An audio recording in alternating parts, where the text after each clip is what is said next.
আজ আমি উত্তর মালদা লোকসভা কেন্দ্রে নির্বাচনী বিশ্লেষণ নিয়ে কিছু কথা বলবো। যেহেতু আমরা দেখেছি যে মেইন মিডিয়া স্ট্রিম সেখানে একরকম দেখাচ্ছে বা কিছু ইউটিউবার একরকম দেখাচ্ছে, তবে বেশিরভাগই জায়গায় বলছে কি এখানে উত্তর মালদাতে খগেন মুর্মু বিজেপি প্রার্থী জিতবে, এবং কিছু কিছু চ্যানেল এটাও বলছে কি প্রসূন ব্যানার্জি টিএমসি প্রার্থী জিতবে। তো আসল কি জিনিস বা আপনার গ্রাউন্ড লেভেলে কি বলছে সেই জিনিসটা চলুন আমি দেখে নিই এবং বিশ্লেষণ করি। গত লোকসভা ভোটে অর্থাৎ 2019 লোকসভা ভোটে বিজেপি প্রার্থী পেয়েছিল 5,08,000 ভোট, টিএমসি পেয়েছিল 4,25,000 সামথিং, কংগ্রেস প্রার্থী পেয়েছিল 3,05,000 সামথিং এবং সিপিআইএম পেয়েছিল 50,000 সামথিং। আমরা ধরে নিলাম এই ভোটটা এবার যেহেতু সিপিএম এবং কংগ্রেসের অ্যালায়েন্স হচ্ছে, অতএব গতবারের যে 50,000 ভোট সিপিএমের সেটা কিন্তু ট্রান্সফার হবে কংগ্রেসের কাছে, অতএব কংগ্রেস প্রার্থীটা চলে এলো 3,55,000 ভোট, আমি ধরে নিলাম তার প্রাপ্ত। এবার তাহলে আমি বলি কি বিজেপি কোন জায়গায় থাকছে, টিএমসি কোন জায়গায় থাকছে। এবার কিন্তু আপনি দেখবেন গতবারের মতো গত লোকসভায় যে হারে রাষ্ট্রবাদিতার নাম করে বা বিজেপির যেগুলো এজেন্ডা ছিল, বিশেষ করে পুলওয়ামা কাণ্ড, এই সমস্তগুলো অনেকটাই মোদির ফেভারে বা প্রাইম মিনিস্টারের ফেভারে গিয়েছিল এবং মানুষের ভোট দেওয়ার উৎসাহটা ছিল প্রবল। আপনি দেখবেন এবার প্রত্যেকটা লোকসভা কেন্দ্রে ভোট শতাংশ হারে কিন্তু কমছে, কোনো জায়গায় 5%, 6%, 10% পর্যন্ত কমে যাচ্ছে। তার মানে এইটা বুঝতে হবে কি গতবারের যে জুনুনটা ছিল, যে জজবাটা ছিল, এবার কিন্তু সেটা নেই। আমি আপনাকে একটা উদাহরণ দিচ্ছি।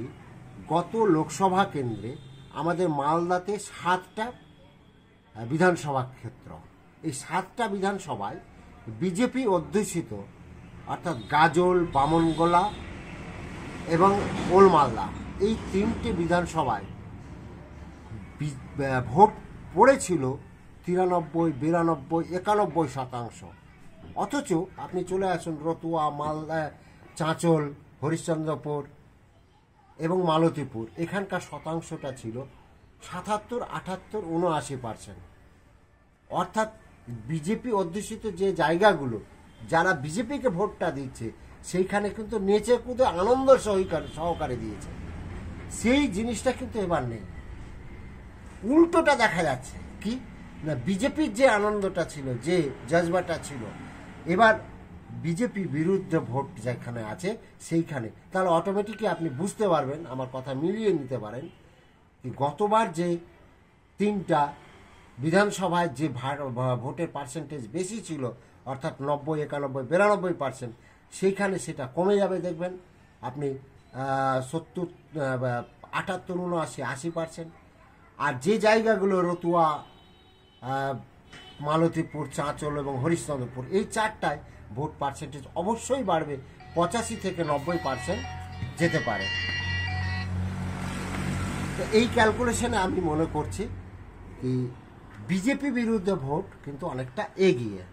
এবার চলে আসুন আর একটা কথা, যে জায়গাটা এবার দেখা যাচ্ছে উত্তর মালদার ক্ষেত্রে, কি টিএমসি প্রার্থীকে ভোট দিবে না কংগ্রেস প্রার্থীকে ভোট দিবে। মুসলিম সমাজের মধ্যে একটা কিন্তু প্রথম দিকে দোলাচালায় পড়েছিল, মানে দোটানায় যেটাকে বলি আমরা। ধীরে ধীরে ধীরে ধীরে দেখা যাচ্ছে কি বিজেপি যে হারে রাজনীতিটা করে সেই হারে মুসলিমদের মধ্যেও রাজনীতিটা ঢুকে গেল। এবার উত্তর মালদার মুসলিম সমাজের একটাই দেখতে পাচ্ছি, সেটা হচ্ছে বিজেপিকে হারাতে আমি কোথায় দেব। প্রসূন ব্যানার্জিটা বা টিএমসি প্রার্থীটা দিয়ে কি আমার হবে, এই ভাবনা চিন্তার মধ্যে দেখা যাচ্ছে কি মোশতাক আলমকেই পছন্দ করছে এবং ভোটটা এখানেই দেবে। আমার তো যেটুকু ধারণা বা আমি যেটুকু কথা বলছি তাতে 75 থেকে 80%, কোনো কোনো জায়গায় 90, 95% মুসলিম ভোট কিন্তু মোস্তাক আলম পাচ্ছে। তবে সেই হিসাবে দেখা যাচ্ছে 1 থেকে 1.5 লক্ষ ভোট যদি মোস্তাক আলম টিএমসি থেকে ছিনিয়ে নিতে পারে তাহলে মোস্তাক আলম জিতে যাবে, এটা আমি ধরে নিচ্ছি। তবে আমি আর একটা কথা উড়িয়ে দিতে পারি না, যদিও টিএমসির কাছ থেকে যে ভোটটা যদি মোস্তাক আলমের দিকে কিছুটা শিফট হয়, উল্টো দিকে যদি আবার প্রসূন ব্যানার্জি বিজেপির ভোটটা কিছুটা যদি ছিনিয়ে আনতে পারে তাহলে কিন্তু খেলা অন্য দিকে ঘুরে যেতে পারে। এই হচ্ছে একটা কারণ আমি বললাম, একটা বিস্তারিত। এবার নেক্সট চলে আসুন, যেখানে বিজেপি অধ্যুষিত জায়গাটা, সেই জায়গাগুলোতে হচ্ছে আদিবাসী সম্প্রদায়, অর্থাৎ আমাদের তফসিলি উপতফসিলি জাতি। আপনি একটা জিনিস লক্ষ্য রাখুন, ঝাড়খণ্ডে হেমন্ত শর্মা মুখ্যমন্ত্রীকে অ্যারেস্ট করেছেন এবং এটা প্রচারিতই আছে কি বিজেপি সরকার অর্থাৎ মোদী সরকার অ্যারেস্ট করেছে, অতএব তাকে এখানে আমরা জায়গা দেব না।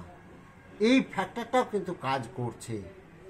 আরও একটা কথা হচ্ছে কি গতবার যেভাবে সিপিএম প্রার্থী ভোটারগুলো পুরোপুরি বিজেপির দিকে কনভার্ট হয়েছিল, সেই সিপিএম মুখী ভোট কিন্তু আবার সিপিএমের দিকে ফিরে আসছে, অর্থাৎ জোটের দিকে ফিরে আসছে।